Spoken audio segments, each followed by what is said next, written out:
আসসালামু আলাইকুম প্রিয় দর্শক, আমি আপনাদেরকে একটা জিনিস দেখাই। এই হচ্ছে আমার আঙ্গুর গাছ খেলু।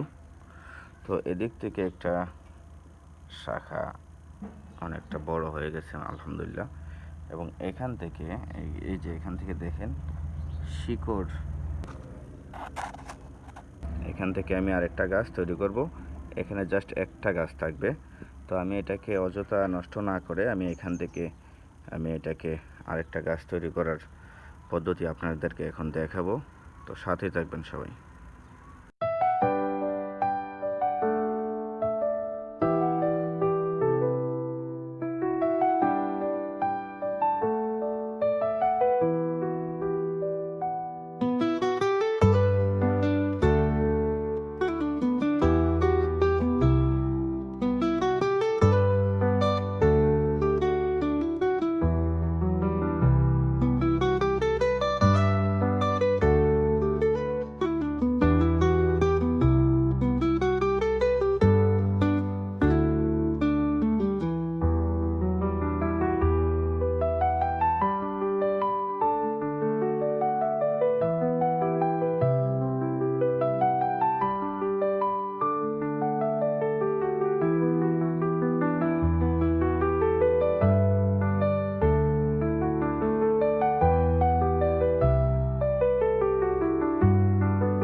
লাভ হবে, লস নাই, কারণ এক চারা কিনে আনছি, এখান থেকে দুইটা পেয়ে গেলাম অলরেডি।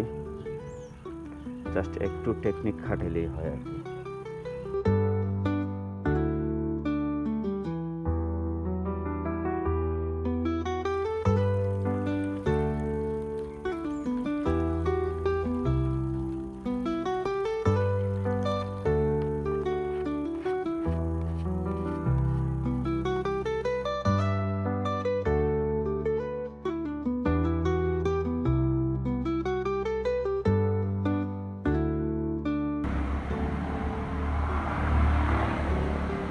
এটা হচ্ছে একদম গোড়া থেকে আছে, তো তাই আমি এই শাখাটা রাখবো, এটা থাকবে।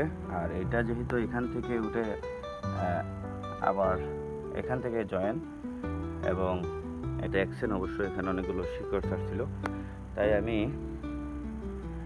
এই শাখা থেকে আমি একটা চারা তৈরির জন্য আমি এই পদ্ধতিটা অবলম্বন করলাম। আশা করি কোনো সমস্যা হবে না। এই যে দেখুন, আমি এখানে খুঁটার মধ্যে আমি আবার রশি দিয়ে বেঁধে রাখছি, যেন এই বোতলের প্রেশারটা যেন গাছের উপর না পড়ে। আবার এই দিক থেকে আছে জমিনের মধ্যে আছে, বোতলটা টাচে আছে।